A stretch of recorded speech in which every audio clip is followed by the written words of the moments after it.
Hi hello viewers, நான் உங்கள் PK வந்தாச்சு.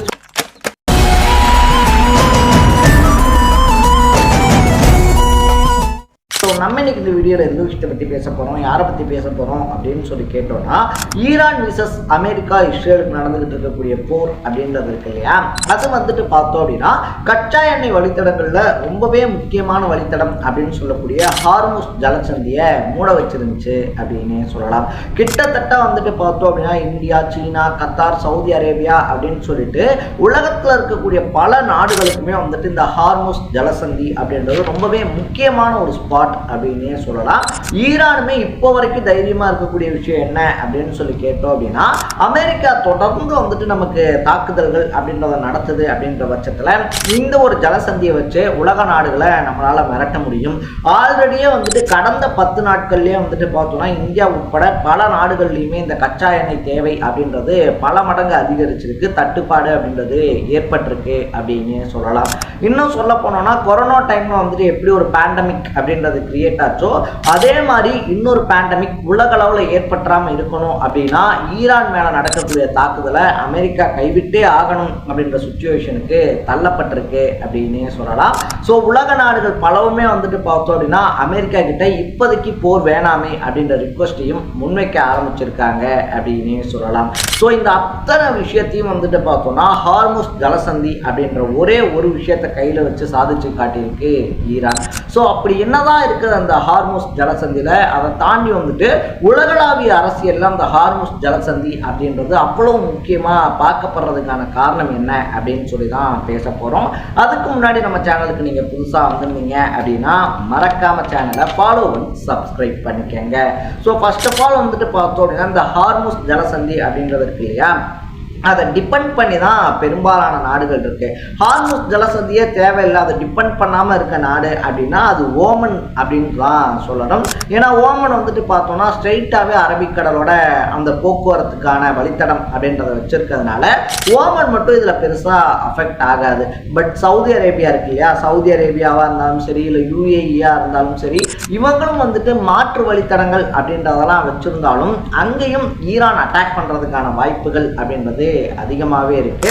ஆனால் குவைத், ஈராக், பக்ரைன் இந்த நாடுகள்லாம் முழுக்க முழுக்க ஹார்முஸ் ஜலசந்தி இருக்கு இல்லையா, நம்மளாவது வந்துட்டு பெட்ரோலுக்கு, அதை தாண்டி கச்சா எண்ணெய்க்கு, கேஸ் சிலிண்டருக்கு, இதுக்கு தான் வந்துட்டு ஹார்முஸ் ஜலசந்தியை நம்பி இருக்கோம். ஆனால் குவைத்து, ஈராக்கு, பக்ரைன்லாம் வந்துட்டு பார்த்தோம்னா உணவு தேவையில் ஆரம்பித்து மருந்து தேவை உட்பட எல்லாத்துக்குமே அந்த ஹார்முஸ் ஜலசந்தியை தான் நம்பி இருக்கு. ஸோ இந்த போர் வந்துட்டு ஏற்பட்ட உடனே வந்துட்டு ஈரான் பண்ண முதல் விஷயம், நாங்கள் இந்த ஹார்முஸ் ஜலசந்தியை அப்படின்னு சொல்லி சொன்னதுதான். அப்படி அந்த ஜலசந்தியை மூடினதுனால தான் இந்தியா உட்பட பல நாடுகள்ல இந்த எல்பிஜி தட்டுப்பாடா இருந்தாலும் சரி, இன்னும் 20 to 25 நாட்களுக்குள்ள பெட்ரோல் தட்டுப்பாடு அப்படின்றதும் ஏற்பட்டுரும் அப்படின்னு சொல்லப்படுது. ஸோ அதனால வந்துட்டு பார்த்தோம்னா பல நாடுகளுமே தெரியாம எப்படியாவது ரிஸ்க் எடுத்தாவது வந்துட்டு அந்த ஜலசந்தியை கடந்துடலாம் அப்படின்னு சொல்லி முயற்சி பண்ணாலும் தாய்லாந்து உட்பட பல நாடுகளுடைய கப்பல்கள் அப்படின்றது சுட்டு வீழ்த்தப்பட்டிருக்கு அப்படின்னு தான் சொல்லணும். ஆனா நேத்து வந்துட்டு பார்த்தோம் அப்படின்னா முதல் முறையா ஈரானினுடைய கண்ணுல மண்ணை தூவிட்டு இந்தியன் கப்பல் ஒன்று மும்பைக்கு வந்திருக்கு அப்படின்னு சொல்லப்படுது. ஒரு தரப்பு வந்துட்டு பார்த்தோம் அப்படின்னா இந்தியாவுடைய வெளியுறவுத்துறை அமைச்சர் ஜெய்சங்கர் இருக்கார் இல்லையா, அவர் வந்துட்டு ஈரான் வெளியுறவுத்துறை அமைச்சரோட பேச்சுவார்த்தை அப்படின்றதெல்லாம் நடத்திட்டாரு. ஸோ இந்தியா கொடியோட வரக்கூடிய கப்பல்கள் இருக்கு இல்லையா, அதுக்கு வந்துட்டு அனுமதி தர்றோம் அப்படின்னு சொல்லிட்டாங்க.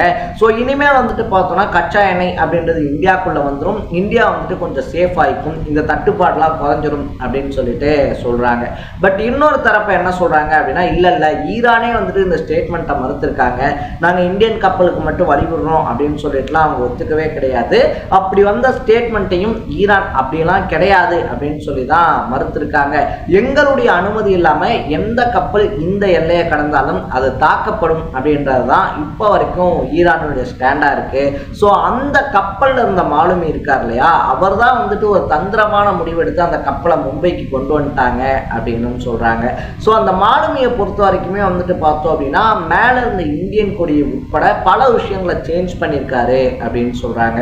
ஸோ ஃபர்ஸ்ட் ஆஃப் ஆல் வந்துட்டு பார்த்தோம் அப்படின்னா தந்திரமாக வந்துட்டு இந்தியன் ஃப்ளாகை மாற்றிட்டு லைபீரியா இருக்கு இல்லையா, லைபீரியா நாட்டினுடைய கொடி அப்படின்றத மேலே ஏற்றிருக்காங்க.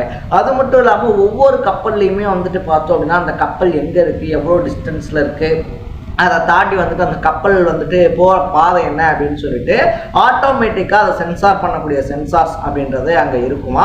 எந்த ஒரு முக்கியமான போக்குவரத்து தடத்தை ஒரு கப்பல் கிராஸ் பண்ணாலும் அது பக்கத்தில் இருக்கக்கூடிய கப்பல்களுக்கும் அதை தாண்டி அந்த நாட்டினுடைய கவர்மெண்ட்டுக்கும் அந்த விஷயம் தெரிஞ்சிடும் அப்படின்னு சொல்லப்படுது. ஸோ இந்தியன் மாலுமி என்ன பண்ணியிருக்காரு அப்படின்னு சொல்லி பார்த்தோம்னா அந்த ஆட்டோமேட்டிக் சென்சாரையே ஆஃப் பண்ணியிருக்காரு.